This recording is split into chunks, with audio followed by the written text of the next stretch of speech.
On today's show, we review NASCAR The Game, Inside Line by Technics.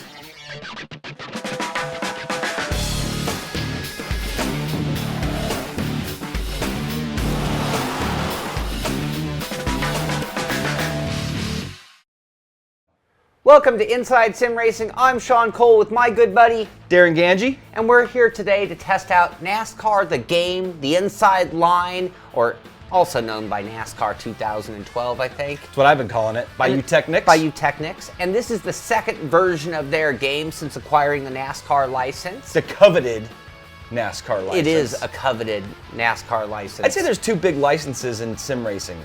NASCAR, F1. Yes, absolutely. If you score one of those, you're looking good. Now, we did cover the first version, but we never reviewed it. We were kind of waiting on a big patch to come along. Took a while for that patch. And at that point, it kind of fell off our radar. Yep, exactly. Now, this version is here, and the big question is, have they made improvements over the first one? Indeed. And you know what? Before we get too in-depth, all you sim snobs out there probably should tune out now. This is actually kind of crossing the line between, I'd say it's definitely a simcade title, but if you don't want any arcade at all in your sim racing or your racing period, tune out, because this isn't going to be for you. Or stay tuned and see what it's all about. So, Technics has never claimed that this is a hardcore sim. Matter of fact, there's no PC version. PS3, Xbox 360, we got to try both of them.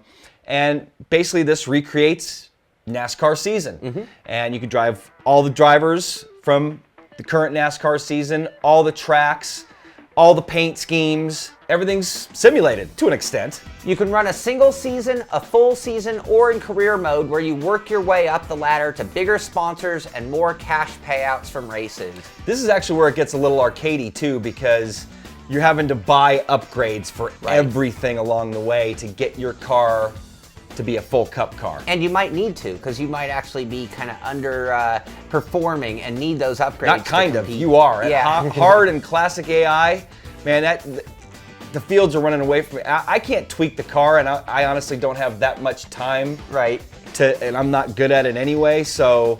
Not your best day ever, pal, but you'll do better next time.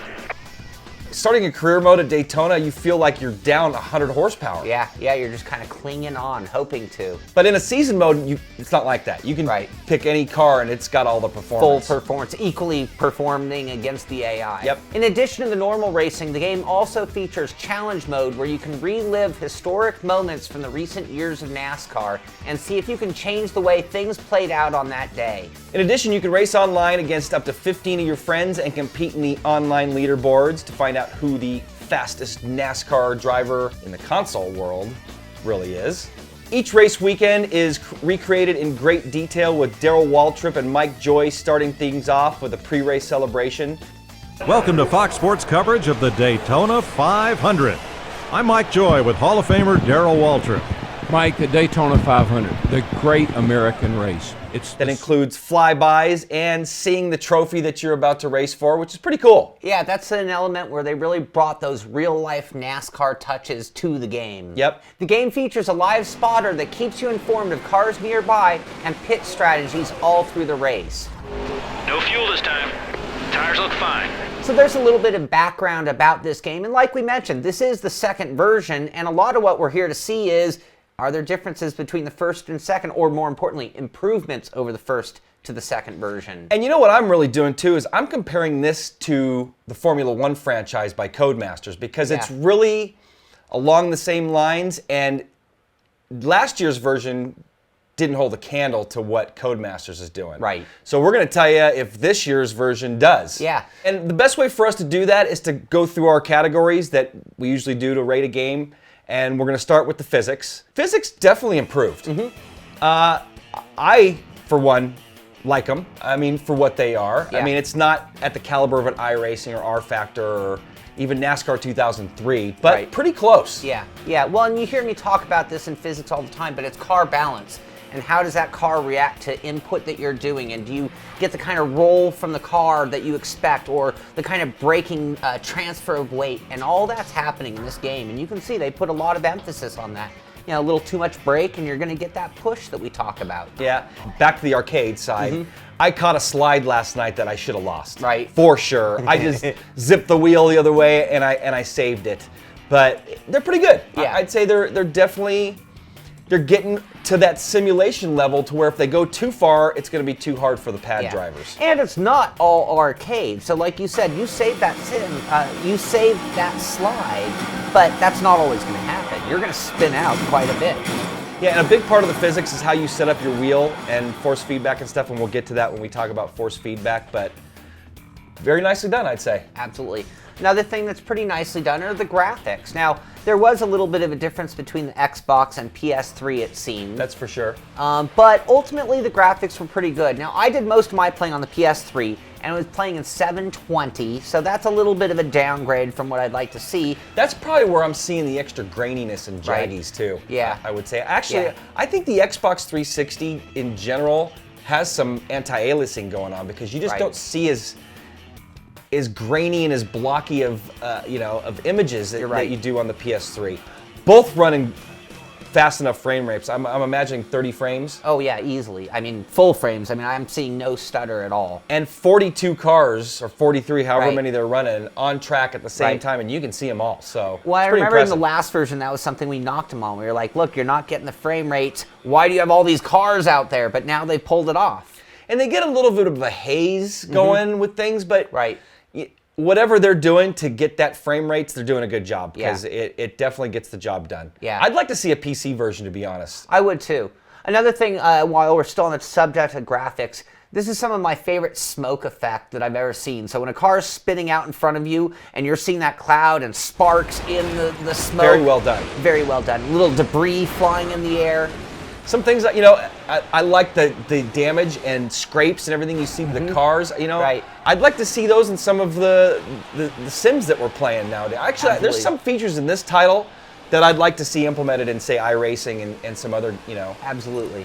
Maybe we need to do the ultimate sim show. I would love to. Where we bring in parts from, anyway, Yes. we're getting off subject here. But this one would have a few parts on there, I think. Yep, and like we mentioned, the PS3 version, 1080, or no, we didn't mention that, but the PS3 version, no. The Xbox version runs in 1080, the PS3 version runs in 720, so. Yeah. Effects on the windshield build-up and cool stuff. Another thing I liked about this, graphically speaking, is they had all those different driving views. So there were 2 different interior views. Actually, it has the proper interior view where it puts you past the wheel. You see the dash a little bit. It really helped make a big difference for me. I don't need to see a wheel when I don't need to see the hands. I see my own hands. Yeah. And if I want to look at my wheel, I'm not looking there anyway. Yeah, it's the I'm in the car view versus the gaming view, I think. I challenge anybody watching this to go into your car right now, go for a drive, and tell me how long you looked at your steering wheel while you were driving. I'll bet. And if you did, you might have gotten into an accident. So next up, sounds. Also nicely done. Yeah. They get the job done. They're intuitive. You hear the tires squealing. Maybe a little overblown in some, but it's, I guess that's the arcade. One of the sounds I love in this game is when you come out of a corner hot and you slam the wall. That sound of the car hitting the wall is the same sound I hear in the replays when I'm watching NASCAR. Yeah, yeah. It'll scare you. Yeah, oh, it will. Yeah, if you got your sound system pumped up and if you got a butt kicker or something going, definitely does the job. Yeah. One other thing I'd like to mention on sounds, and this, some people might think it's small. For me, it sets the scene. But when I'm hearing Daryl, boogity boogity. Yeah, and Mike Joy, it's like these are the feelings of NASCAR. Boogity, boogity, boogity. Let's go round and round and round, boys and girls. I'm Mike Joy with Darrell Waltrip. Mike, these races are fun because the driver has one responsibility. Don't wreck the car. Talk about senses coming to life, but it's like that's how I feel on Sunday mornings. So when the game's doing that, it puts me in the right headspace for NASCAR. Speaking of headspace for NASCAR, tracks, obviously mainly oval based.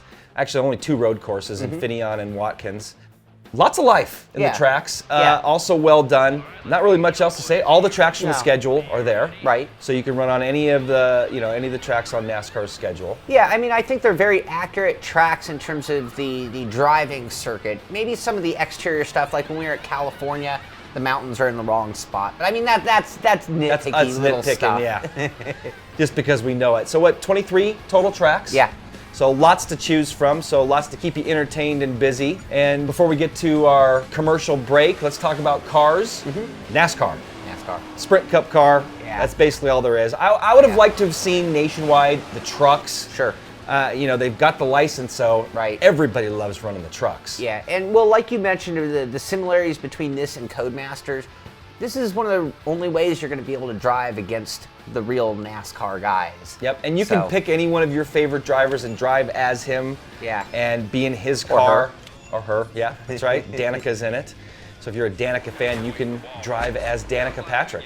Yeah. I love the flaps. Yes. When they come up, you start, so everything's modeled properly and nicely modeled, I'd say. And all the makes are included: Chevy, Dodge, Toyota, Ford. Dodge last year. So this last year, Dodge is going to be in the game and in NASCAR. Yeah, absolutely. And they won the championship. Yeah, so important marquee there. Yep. Anyway, that pretty much sets the tone so far. Got about halfway through the categories. I think it's already obvious they've made some big improvements in this title. And have definitely gotten close to what Codemasters is doing on the F1 side. Yeah. So we're going to take a quick break, but when we come back, we're going to finish our categories. We're going to give it some final thoughts, and we're going to give it a score on the Rev scale Sounds good. after this.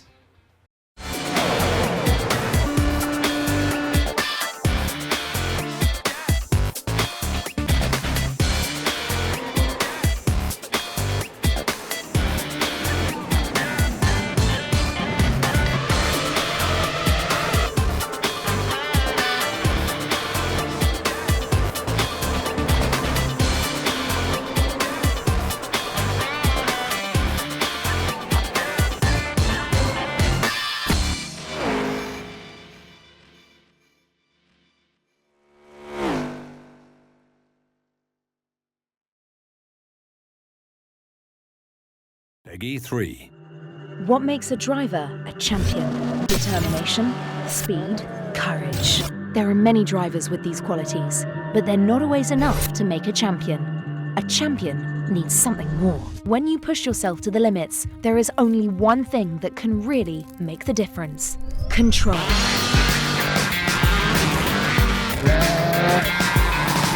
This is your challenge. This is WRC3. Welcome back to our review of NASCAR The Game Inside Line, or NASCAR 2012 is what we're calling it. Darren Ganji here with Sean Cole, and we're just going to get right back into this, starting with fun factor. And I had fun. Yeah. Honestly, when I first booted up, it sat rotating through this on my PS3 for almost a whole day. And I was, no offense, you Technics, because I honestly wasn't so thrilled with 2011. I wasn't looking forward to it. Right. And I become a Formula One fan, and I still like NASCAR. I watched all the races, but I had a lot of fun with this. Right. This is a fun game, and if you're a NASCAR fan, Yeah. you'll have a lot of fun. There's lots to explore, and you can paint your own cars, go for sponsors, race against your friends, and there's just lots to do. I agree. And part of that fun factor comes to other parts of the game, like presentation. But like you said, just those screens sitting there, it's pretty entertaining background the whole time you're going through this game. And some of the stuff we mentioned earlier, like Darrell Waltrip, Mike Joy bringing in the races, there are a lot of elements to this game that keep it fun. And that's just on the straightforward racing, plus all the challenges and things like that. I like those challenges, the recreating history, and I remember a lot of those races. Those are fun to do those recreations. So. Yeah. The other thing I like is I never think of NASCAR as being one of those upgrade type games where you win for points so you can buy more add-ons or tuning and things like that. And it's kind of nice seeing that type of gaming mentality put into the NASCAR world, but implemented well so that it's fun and it feels proper. Next up, force feedback. Now, this is an area where we had a little problem. Or I had a big problem. Yeah, and that's what I was going to get to. We started only with the PS3 copy, and then I told him, I said, could you send us an Xbox copy because we want to check and see if it's the same situation. Sean hated this game, and we almost reviewed it that way a week or two ago. I came over here and started running laps, and Sean's like, what are you doing? I was in the setup screen for the controls. And Which I couldn't find for some reason. And there's no reference to it in the manual. But you have to hit the paddle shifters, and it switches screens, and it gets you to the adjustments. The default settings for wheels are horrendous. Undrivable. Undrivable. Sean's like, dude, I can't drive this. This game is horrible. 50% dead zone. He was making adjustments on the aids, the steering aids, braking aids, just to try to get around the track. Wheel owners, go into the controls, hit your paddles, go to the setup screen. Yeah. Take all of that dead zone out of the wheel, first of all. I added sensitivity to the brakes and took sensitivity out of the throttle. Right. And then I brought the force feedback down because the force feedback's heavy. Yeah. T500, man, is just almost ripping out of your hands. Yeah. You know what's unfortunate about this is there are no instructions, basically, but I saw comments from people who were having the same result as I am, and I can just see these people, like, returning the game. Yep. But it changed it from horrible to Playable. a ton of fun. I mean, Yeah. I just a lot of fun with this one. Well, I came over to do the review, and I'm driving it, wheeling, and so I just like, Sean's like, wait a second, no, we need to start from scratch here. So anyway, you Technics, you guys need to give some tips on wheel setup. Matter of fact, the box covers don't even say that they're wheel compatible. Right. And they've got good force feedback. Mm-hmm. If you set it up right, it feels good. Yeah, yeah. Next up, AI. Sean, why don't you take that? You know, this is a topic every sim that we test. AI still has not been done that well by anybody. There's no AI that comes to mind that I would put as the benchmark. And the same thing is here, you know, is true. I had some great races with the AI when I respected the game, respected the racing. So again, if I want to cheat and cut off the AI, I can do that all day long, day long. Yep. But if I want to play proper, they're going to race me hard, and they'll even bump me out of the way. And they're pretty intuitive as far as where you're at. They you know, I was going too wide on the outside a couple times last night and thought, oh, they're just going to take me out. Right. They didn't. No. They held their line, stayed low, and let me do my thing. So not bad. I'd say, especially for 42 cars on the screen at the same time, I think they've done a pretty good job. And the other thing to mention about the AI is that they're racing themselves. So you might be at the back of the grid and there'll be a crash up at the front of the grid because the AI were racing themselves pretty hard as well. I had like 4 cautions in a row last night, all by the AI. Yeah. But it was cool. It was realistic. Yeah. Cautions breed cautions. Yeah. But again, it comes down to respecting of the AI. And I think if you play with them well, it's as good as I've seen. And it goes back to a comment I made in one of our shows a long time ago. Would you let the computer drive a car that you were in, sitting as passenger? So you got to respect that, you know, the coding that these guys have done to bring artificial intelligence. Yeah. And you don't want to race against the artificial intelligence? There's multiplayer. Yeah. 16 total, so you can play against or race against up to 15 of your friends. So, you know, if you're on the PlayStation 3, you've got the PS Network. Right. Xbox 360, you're going to need a live account. Right. I didn't do any multiplayer because we got that copy late and you had done most of the testing. Yeah. What about you? You know, I had a great time with multiplayer. I saw some bad feedback on this game in particular about multiplayer.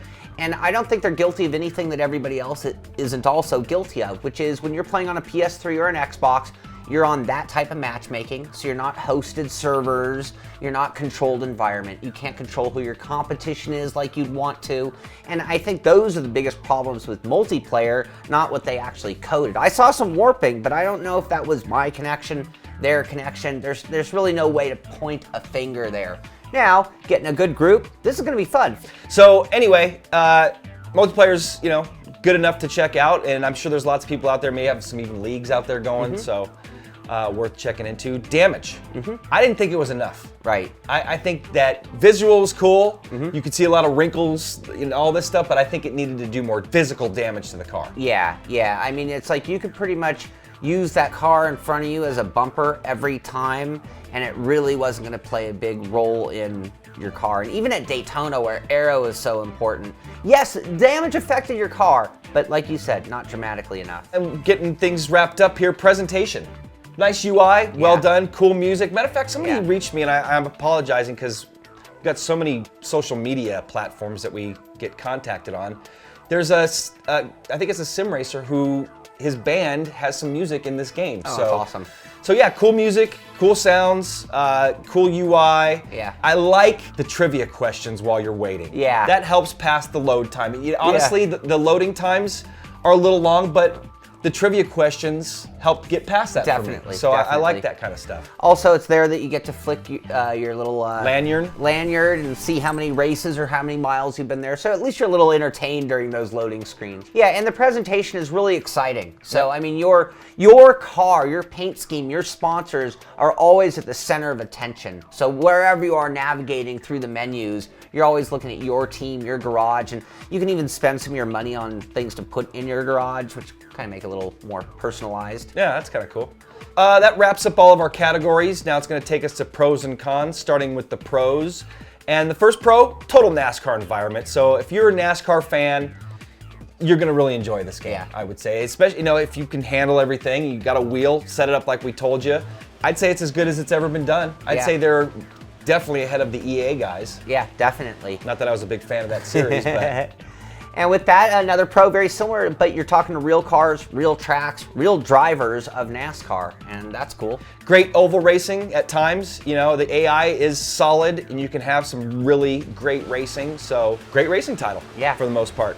The game also has a very cool interface. It's got good presentation. It's good to look at. Cool crashes and visual damage, and those challenges are a lot of fun, too. Yeah. So there's another pro. And the last pro is that you have all of the real-life NASCAR tracks. So 23 different circuits to run on, and that's the only game I can think of that you can actually do that. So that's going to take us to our cons, and the first one revolves around the AI, and it's really that their level is hard to adjust. So at one track they might feel strong, and another track they don't feel as strong, and it kind of makes it a little hard to set your level because it might come down to your talent too at certain tracks. Also depends on what mode you're running in. If you're running in the career, it could seem like the AI are fast, but it could just be your car. And another thing about the AI, they don't always use their heads, whatever little brains they may have. Right. Numbers shooting through the virtual world. It can be weak at times. That's Yeah, actually could be a pro though, because the AI can be solid too. Absolutely. Another con is something that comes up sometimes during the races, and that there are some funky rules involved. So you get some random cautions or cautions for things that you think, oh, that really didn't deserve. Or maybe you spun out and it should have brought a caution out and it never did. So anyway, a little light on the rules. And the last one, no instructions. Why even include a manual if you're not gonna put instruction there? Yeah. Or say, hey, go to our website for full tips and instructions on how to set up your wheels and all that. It's like, come on guys, you want people to spend $60 on this. The least you could do is give us a decent, I used to love getting a nice manual. Yeah. And there was a guy, a sim racer, that used to create manuals for Papyrus back in the day, and they were really cool, and I really missed that. They're entertaining. They kind of get you psyched up for the game. And in this case, it actually was really important because they could have had instructions on how to set up your wheel, and that's going to change a lot of people's opinion of the game. So this actually hurt them not having a manual. Stop people from going to search for a better way to play the game, and just be that frustration level that can just, if you're renting it to check it out at first and you don't have patience, you could have just blown this off as a horrible title. Absolutely. So speaking of which, we don't really score titles anymore, but we're going to put it on our Rev scale. And what do you think, Sean? I think this game is an 8. I think that's a fair score. There are elements of this game that are fantastic.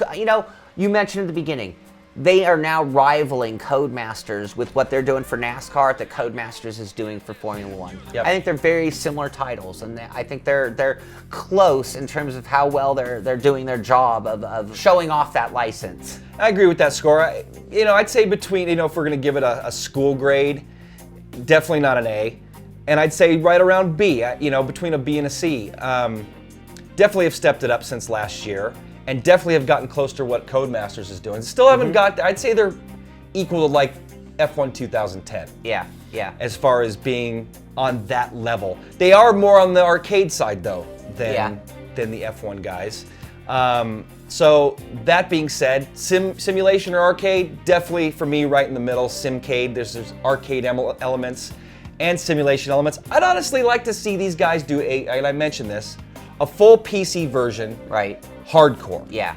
I think they've got a lot of great stuff on the back end, and Technics is already programming on the PC. They've got Auto Club Revolution and Right. So it's just taking this, porting it over, making that variation, and can you imagine doing that with a full grid? This would be a lot of fun with those cars, those graphics, and running a full grid. on a dedicated server too. Yeah. 43 live racers. That'd be intense.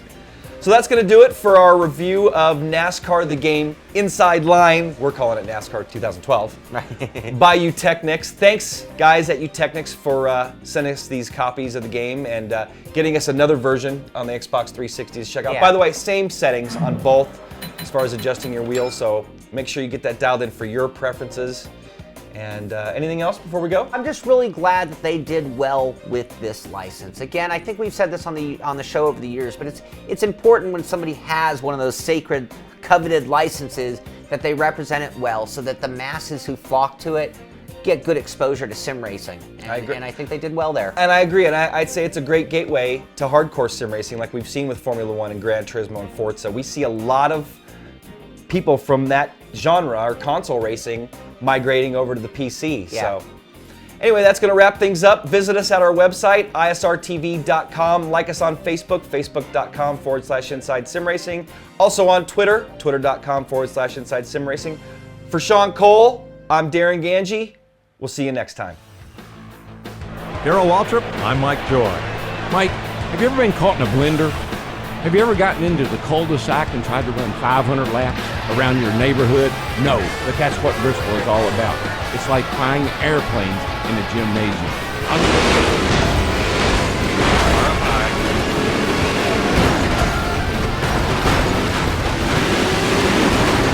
You just hit a new personal best right there. Great job.